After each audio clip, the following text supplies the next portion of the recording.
Fluffy fury, Earth's little warriors that scare the stars. A furry surprise. Sarah Chan leaned back in her chair, watching the strange play of lights across the Galactic Confederation's Grand Council chamber. Today marked a historic moment. Earth was officially joining the Confederation, a union of hundreds of advanced species across the cosmos. She was excited, but her title as Earth's first ever pet liaison still baffled her a bit.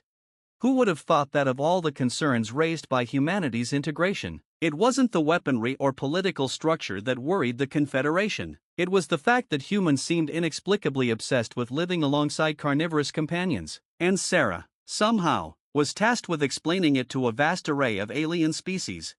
She sighed and glanced at the carrier resting by her feet. Inside, curled up in a ball of regal fluff, was the delegation's star, Princess Murderbritches, an oddly sweet-looking cat with a white underbelly, tabby markings, and an impeccable sense of self-importance.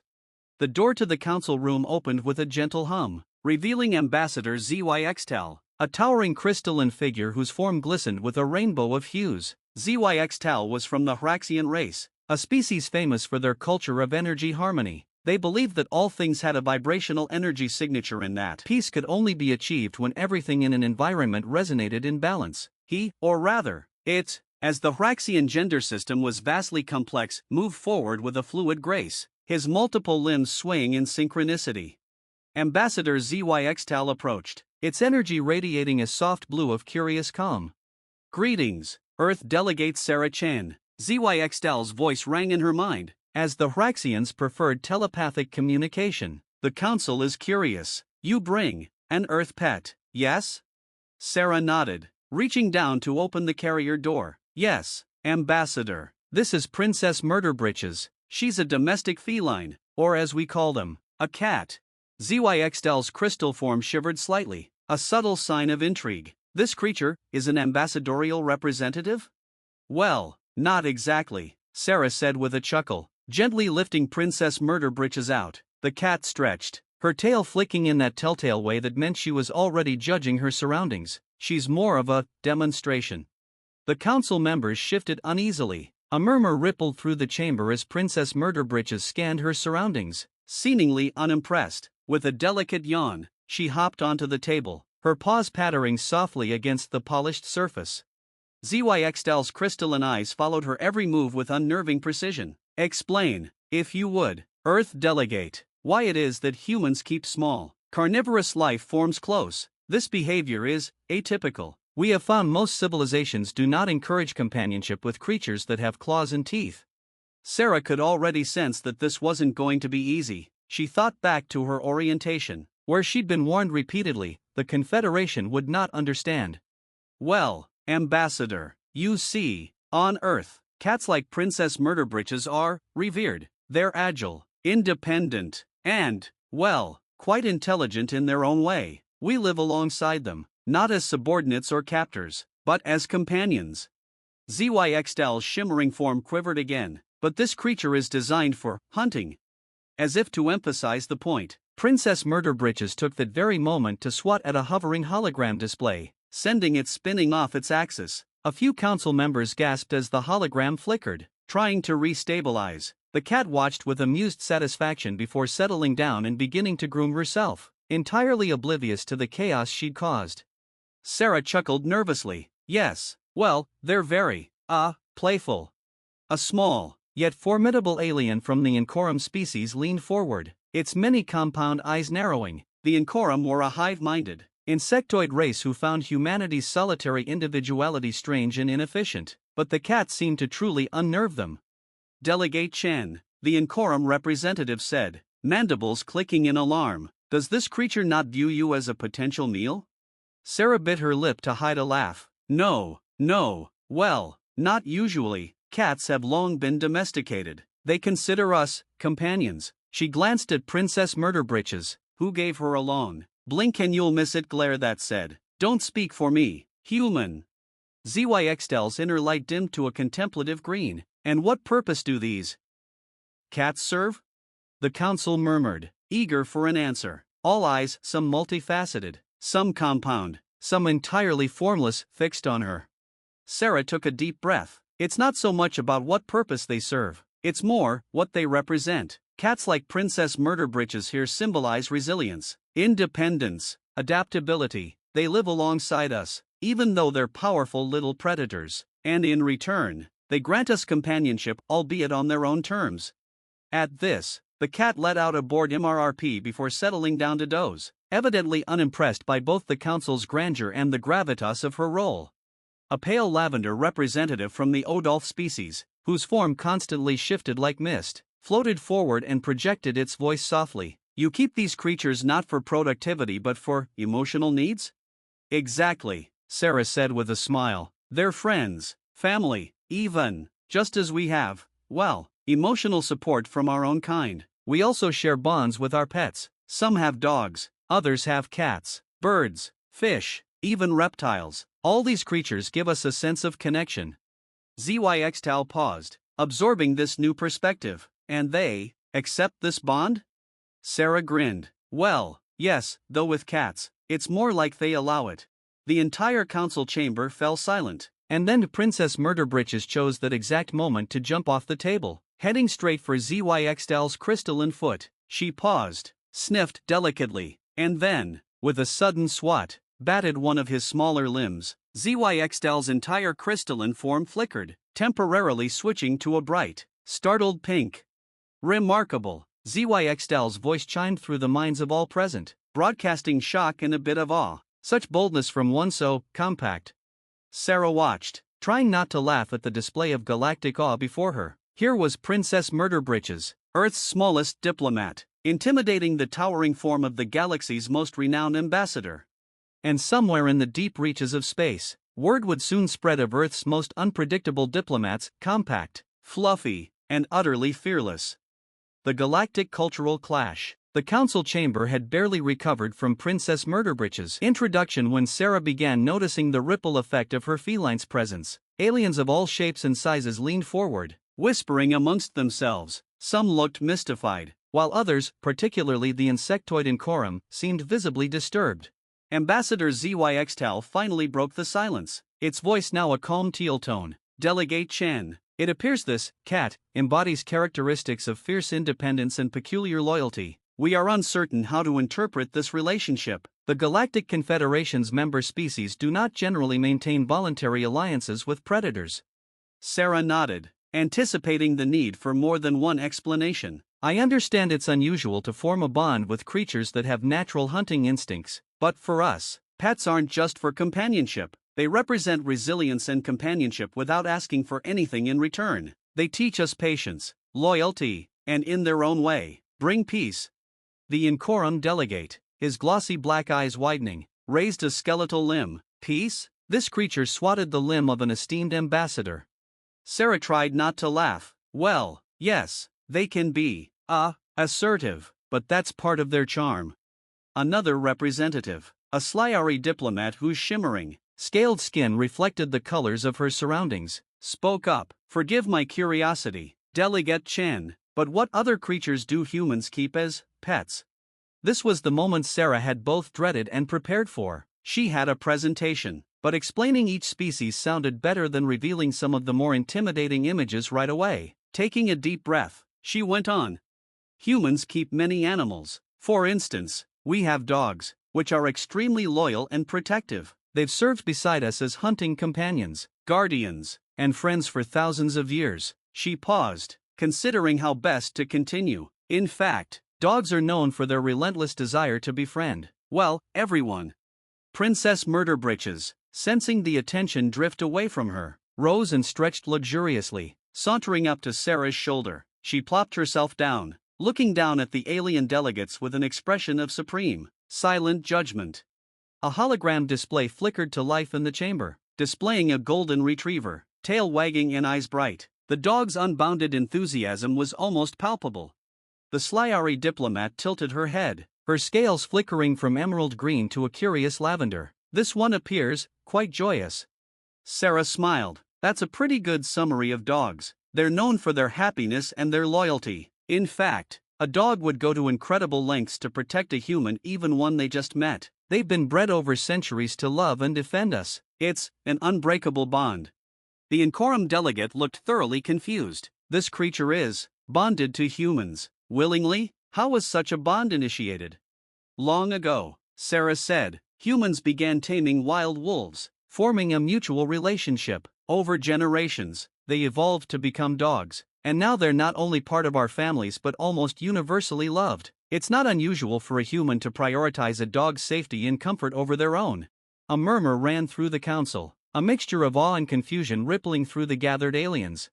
Zyxtal turned one of his eyes back to Princess Murderbritches, who was currently grooming a paw with lazy indifference. And what would your cat think of such loyalty?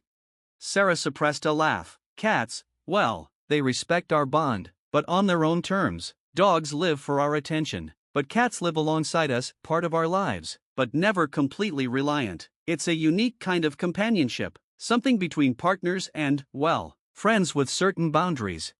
Fascinating, murmured the ambassador. Do you believe that these creatures have wisdom humans lack? Sarah considered her answer carefully. Yes, in a way. Their needs are simple, and they remind us to find joy in the present moment. In their company, we can feel grounded, unburdened by the complexities of interstellar politics, the weight of exploration, or the vast unknown. They keep us centered. The council members exchanged glances, seeming to reach a silent consensus on something. Ambassador Zyxtal floated closer, his vibrant hues calming to a thoughtful turquoise. Delegate Chen, it appears we must make certain allowances. Your species' integration into the Galactic Confederation will require adjustments on both sides. We may even require a treaty. Sarah's brows shot up. A treaty, for pets? Indeed, Zyxtal said solemnly. The Confederation must ensure that no member species feels threatened by these pets during interactions with humans. You have, after all, introduced creatures who are miniature hunters yet companions and apparently, some who form bonds through voracious loyalty. It is a most unprecedented arrangement. Princess Murderbritches took that very moment to swat Sarah's shoulder, signaling her boredom. Sarah reached up and absently scratched behind the cat's ear. I think a treaty could work. What exactly would it entail? Zyxtal's crystalline form pulsed with thought. Perhaps a system of introductions, where galactic entities may choose their level of comfort in the presence of these Earth pets. Additional protections must be created for any member not inclined toward predatory species, however small. The Incorum delegate spoke up, his tone tinged with suspicion, and safeguards to prevent unexpected behavior. This creature, the cat, seems to express independence bordering on disrespect for authority. Sarah could barely hide her smile. Independence is definitely part of their charm, but they are more than their instincts. They genuinely bond with us, and we with them. We value their unique personalities, even if they challenge us. They're our family. Zyxtal's colors shifted again, radiating a peaceful blue. Then we will begin drafting what may become the first treaty in Confederation history that includes non-sapient life forms, but Earth shall be granted the role of liaison, providing assurances that these pets will not be a danger. As an added measure, this pet treaty must be signed by representatives of the Earth species you have mentioned. Sarah blinked. Wait, you mean cats and dogs? Zyxtal nodded. In order to legitimize these beings as members of your delegation. And so, it was decided, Earth would become the only planet in the Galactic Confederation with an official pet treaty, acknowledging its domesticated animals as integral to its people. The chamber was abuzz with excitement as word spread of Earth's audaciously unique diplomatic contributions. In her arms, Princess Murderbritches looked down at the bustling council with an air of smug satisfaction, as if knowing she'd won them all over. She was, after all, the most improbable diplomat in the galaxy. Sarah couldn't help but chuckle. Who would have thought? Princess, you're about to make history. Signing the Galactic Pet Treaty. It took 3 entire days for the Confederation's legal experts, some of whom had 6 eyes and others who possessed tentacles specialized for quill holding, to draft the Galactic Pet Treaty. And during those 3 days, Princess Murderbritches and Sarah became minor celebrities within the council chambers. Aliens from across the Confederation stopped by to observe the infamous tiny predator in action. Some even dared to approach, though most maintained a healthy distance. By the time the treaty was prepared, both Sarah and Princess Murderbritches had settled into an odd routine of diplomatic duties, interrupted by impromptu cat observations. But today, they'd finally reached the big event, the official treaty signing ceremony. The council chamber was transformed. decorated with shimmering banners from every Confederation planet. The lights dimmed as Ambassador Zyxtal floated to the center of the room, his body glowing a deep ceremonial indigo. Today, Zyxtal announced, we mark a momentous occasion in Confederation history. For the first time, we acknowledge the bonds between sapient and non-sapient beings from Earth, bonds so strong that they defy our assumptions about civilization itself. There was a soft rustle of surprise and excitement across the room. This kind of respect was almost unheard of, especially when directed toward animals who had no way to speak for themselves. But as Sarah scanned the chamber, she saw the curious, hesitant acceptance among the gathered delegates. Perhaps they were beginning to understand. Today, we formally recognize Earth's companions, Zyxtal continued, carefully avoiding the word predators out of newfound respect, and we extend Confederation protection to these pets when they accompany their humans to galactic territories. As Zyxtal spoke, a Confederation aide approached, carrying a sleek holographic tablet displaying the treaty. The aide extended it to Sarah with an air of reverence, gesturing for her to sign. Sarah took the tablet, her heart pounding. She scanned the treaty, noting clauses that detail protections for Confederation members, guidelines for pet travel, and a very particular clause titled Feline Diplomatic Immunity. She bit her lip to suppress a smile. Taking a deep breath, she pressed her thumb to the tablet, watching as her signature appeared in a shimmering blue light. The chamber murmured with quiet approval. Now, Zyxtal said, turning to Sarah, the representatives of the Earth Companions shall sign, as per Confederation protocol. Sarah glanced at Princess Murderbritches, who was perched on the council table, looking as regal and unimpressed as ever. In one graceful motion, Sarah placed the cat's paw on the tablet, pressing gently to capture the print. A small holographic paw print shimmered onto the screen beside Sarah's signature. A few aliens emitted gasps or low murmurs at the sight of the feline's signature. The Incorum delegate, apparently overcome by curiosity, raised a spindly limb. How will this creature understand the importance of the treaty it has signed? Sarah looked at Princess Murderbritches, who was now grooming her paw, blissfully indifferent to the monumental moment. Well, she probably doesn't understand the treaty, but she does understand us, her humans, and that's all that matters. Zyxtal, his colors now a vibrant aquamarine, turned back to the crowd, and now we introduce the Earth Canine, as part of this accord. At that moment, another aide entered, struggling to hold onto the leash of a large, bounding golden retriever named Max. Max trotted happily down the center aisle, tail wagging furiously, tongue hanging out in sheer joy. A murmur of amusement rippled through the chamber, and even the most reserved aliens couldn't help but lean forward, curious. As soon as Max spotted Sarah, he barked, a deep, enthusiastic woof, that echoed through the chamber. Princess Murderbritches' eyes narrowed, a barely contained look of disdain flashing across her face. The Incorum delegate recoiled. Such vocal enthusiasm. Sarah tried to stifle a laugh as she waved Max over. He bounded toward her, almost knocking over a small, plant-like ambassador from the Mo-Kiri species, who emitted a startled chirrup. Max, completely oblivious, trotted up to the table and sat down with an eager look on his face, his tail thumping against the floor in happy rhythm. An aide held up the holographic tablet, and Sarah guided Max's paw onto it. The dog's paw print appeared beside Princess Murderbritches in cheerful yellow light. Zyxtal gave a respectful nod. With the signatures of Earth's representative creatures, the Galactic Pet Treaty is officially in place. The chamber erupted in a polite round of applause, punctuated by some chirping, whistling, and vibrating noises unique to the many alien species present. Max, sensing that the celebration was somehow related to him, let out a delighted bark, startling a few delegates in the process. Ambassador Zyxtal turned to Sarah. Delegate Chen, Earth has brought forth beings who reflect the diversity of your species' spirit. These pets are resilient, fearless, and loyal, qualities that embody humanity's own values. We welcome them into the Confederation as informal diplomats. Sarah couldn't help the pride swelling within her. Thank you, Ambassador. They're truly our partners. Just as the ceremony was wrapping up, Princess Murderbritches, evidently annoyed by all the fuss, leapt from the table and sauntered over to a nearby alien representative, a trilvier with tentacle-like appendages, whose species specialized in gathering environmental data through touch. The trilvier's appendages quivered as the cat approached, unsure whether to withdraw or stand its ground. Without hesitation, Princess Murderbritches gave one of the appendages a curious, almost dismissive bat. The Trilvier let out a high-pitched whir, and its appendages retracted instantly. The delegates stared, some horrified, others struggling to understand the audacity.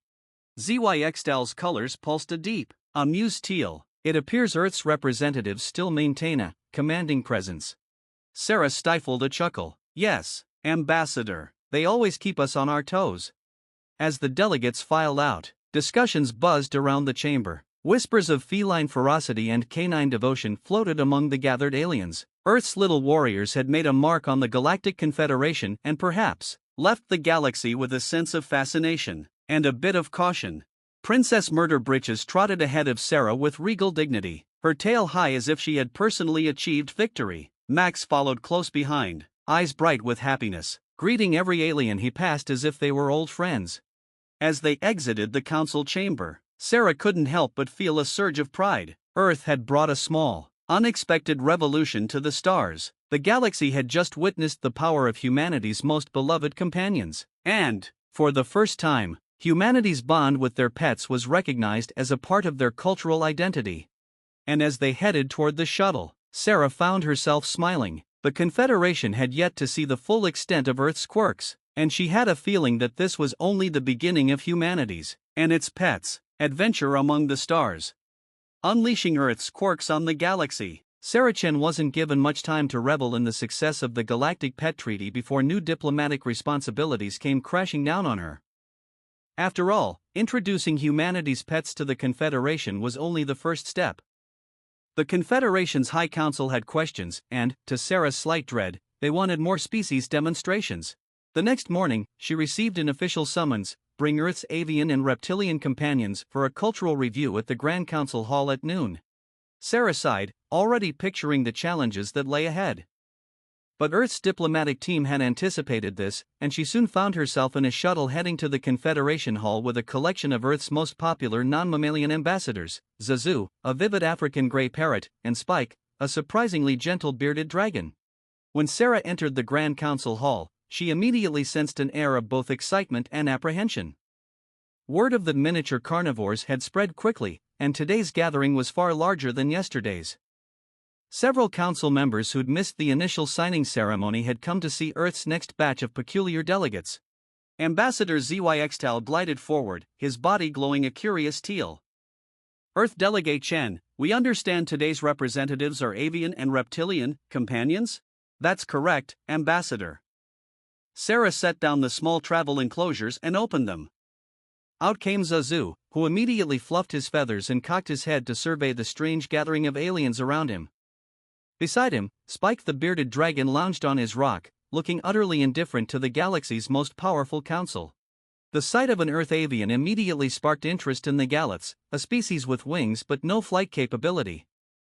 Their ambassador, a round, owl-like figure named Hura, waddled forward, multiple eyes blinking with excitement. This creature, this Earth bird, does it possess independent flight? Hura asked, his feathers ruffling in anticipation. Sarah nodded, glancing at Zazu. Yes, in fact, many birds can fly. Zazu here is an African gray parrot. He's very intelligent, with an ability to mimic speech and solve complex puzzles. As if on cue, Zazu tilted his head and called out, "Hello, everybody," in a bright, cheerful voice that echoed across the chamber.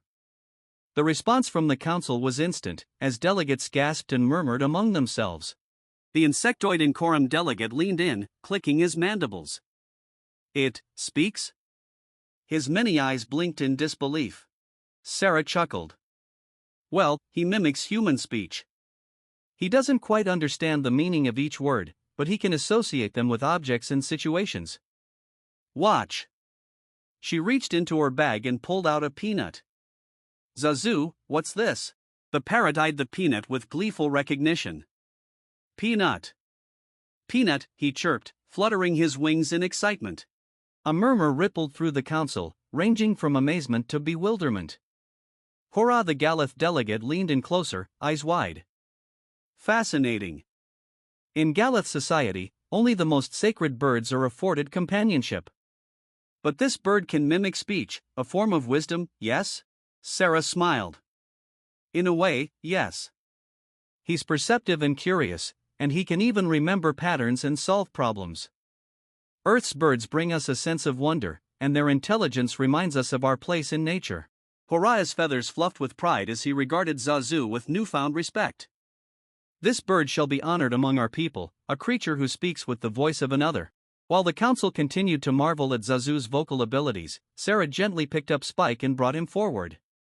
The bearded dragon's calm, stoic demeanor was a striking contrast to the bird's energy. Spike sat perfectly still, his eyes half closed, looking every bit the ancient sage. Ambassador Zyxtal approached, cautiously eyeing Spike's scaly form. Earth Delegate, we understand that the reptilian lifeforms on your planet are traditionally feared by many species.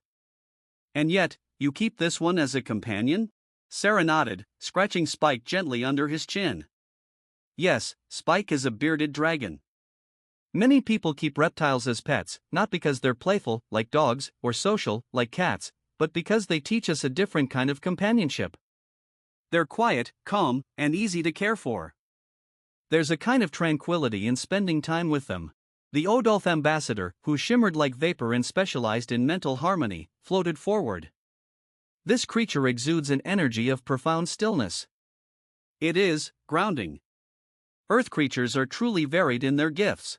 Sarah watched as Spike simply lounged in her hand, utterly indifferent to the aliens watching him. That's exactly it, she said with a laugh. Reptiles like Spike don't ask for much. They remind us that sometimes, stillness is a virtue. The Incorum delegate raised a limb, mandibles clicking in disbelief. This is remarkable. You keep small hunters, joyous canines, speaking birds, and now these, scaly sages. Your planet's variety of companionship defies standard logic. Ambassador Zyxtal's colors shimmered with a rare shade of orange, signifying an amused approval. Delegate Chen, Earth's array of companions reflects a diversity that few in the galaxy could imagine. These beings provide your species with unique perspectives, ones that echo the values of the Confederation. Just then, Zazu squawked again. Goodbye. Goodbye. His voice echoed, sending several aliens into a fresh wave of astonishment. With the demonstrations concluded, Ambassador Zyxtal gestured to the council members. Today, we have learned that Earth's companions possess a rare depth, each reflecting facets of Earth culture and wisdom. We now recognize that these creatures are integral to human life, and thus, they shall be afforded respect in the Confederation's territories. The chamber echoed with a harmonious hum of agreement, as various delegates offered nods, clicks, and murmurs of approval. As Sarah prepared to lead Zazu and Spike back to the shuttle, Zyxtal approached, his form shimmering a deep, contemplative blue. Earth Delegate, there is a proposal before the Council, to allow Earth's unique pets as companions on all intergalactic vessels, with each ship assigned an Earth liaison. Sarah blinked, surprised. So, every ship would have a representative who's trained to introduce and care for Earth's pets?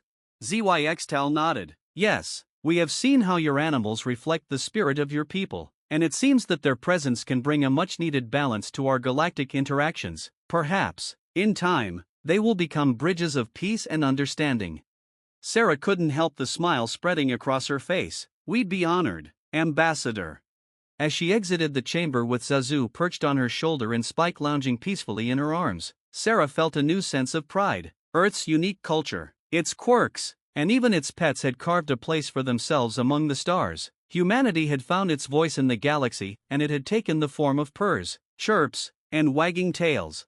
And as they prepared to return to Earth, Sarah felt confident that humanity's journey among the stars had only just begun. Perhaps the galaxy would never quite understand Earth's little warriors, but one thing was certain: the future of intergalactic diplomacy would never be the same.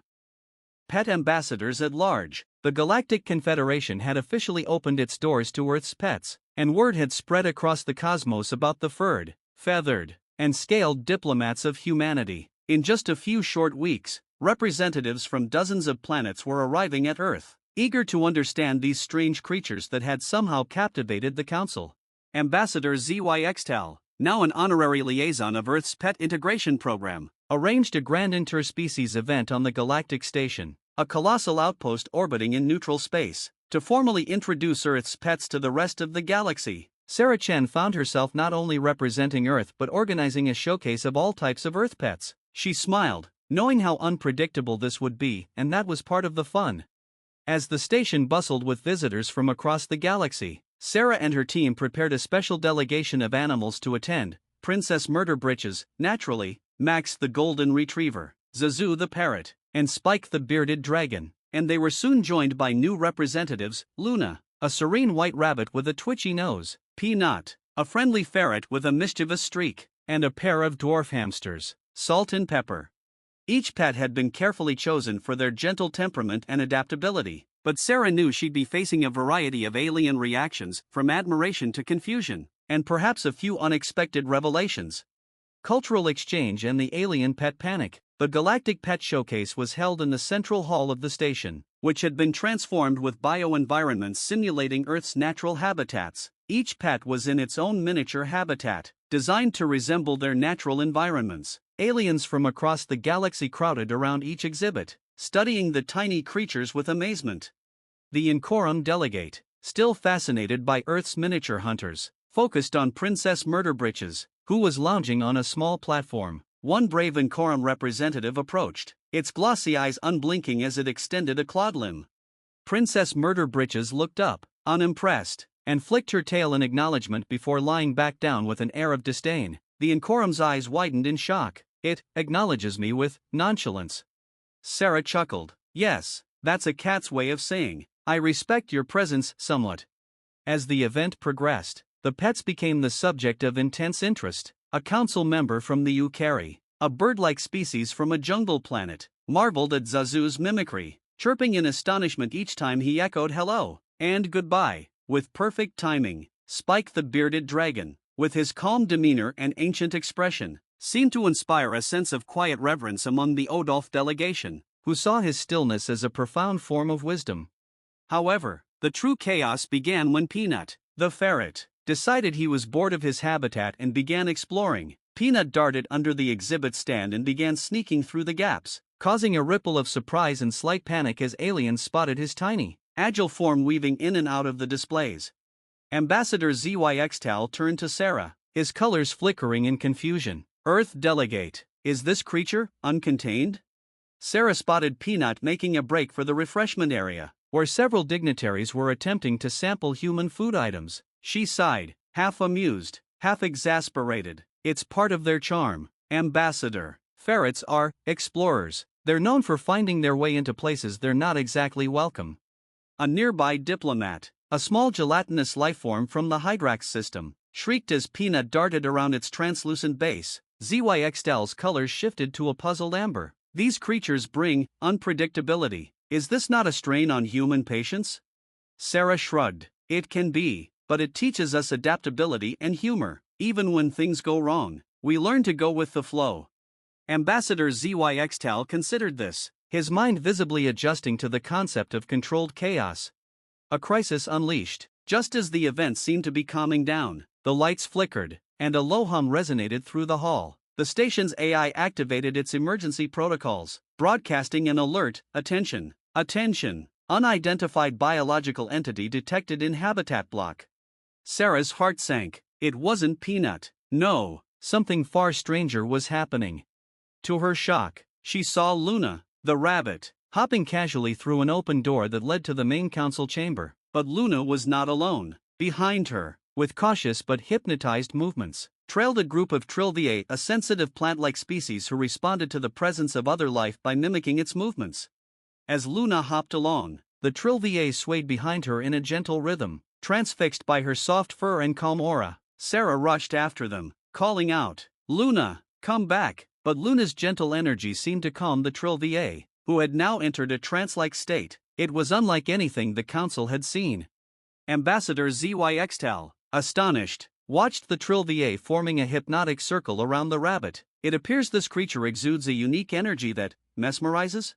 Sarah watched, laughing softly. I think they're just fascinated by her gentleness. She's harmless, which must be refreshing for them. And just like that, the Trilviae delegation began performing a slow, rhythmic movement around Luna, as though enacting a ritual of silent appreciation. The Galactic Council, who had watched so many tense negotiations and political maneuvers, observed in stunned silence as a soft, furry Earth creature brought a moment of collective peace to the entire chamber. The first Galactic Pet Festival. The success of the showcase had unexpected consequences. News of the event spread throughout the Confederation, and soon other species began inquiring if they too could interact with Earth's animals. Ambassadors requested more events where they could learn from Earth's creatures, eager to experience their calm, loyalty, and even chaos. The Galactic Council officially approved an annual event, the Galactic Pet Festival, with Earth's animals as the featured guests. Each year, the Confederation would come together to experience the unique companionship of Earth's diverse species. The festival became a celebrated tradition, where diplomats and civilians alike would gather to observe, pet, and even adopt their own Earth pets, under the guidance of trained Earth liaisons. Of course, each species gained something valuable from these encounters. The Odolph learned patience from Spike the bearded dragon's serene stillness, while the Trilviae found new peace by meditating alongside Luna the rabbit. The Incorum, at long last, grew to respect and even admire the assertive independence of Earth's cats. But perhaps the most surprising was the relationship that grew between Ambassador Zyxtal and Max, the golden retriever. Max's unbridled friendliness and loyalty had, over time, forged a bond with Zyxtal, who found comfort in the dog's unwavering companionship. Zyxtal even requested that Max accompany him on diplomatic missions, finding that the dog's calm presence eased the most difficult negotiations. Epilogue, an unexpected legacy. Years passed, and the Galactic Pet Festival became a staple of Confederation culture. Sarah watched as humanity's relationship with its pets transformed the Confederation in unexpected ways, adding warmth and unity to a galaxy that once seemed vast and impersonal. One day, Zyxtal approached her with a proposal. Earth Delegate Chen, we propose a lasting alliance, a council of interspecies well-being, inspired by the calm, loyalty, and adaptability your creatures have brought to our galaxy. We would like Earth to lead it. Sarah, now much older but still filled with that same spark of pride, smiled. It would be an honor. And so, Earth's little warriors, its cats, dogs, birds, reptiles, and more, left a legacy among the stars, one of understanding, companionship, and the simple joy of connection. What began as a curious question about humanity's carnivorous pets ended with a galaxy that, thanks to Earth, had learned to see value in every life form, no matter how small. In the end, Earth had found its place in the galaxy not through power or technology, but through the simple, enduring bonds of friendship. The end.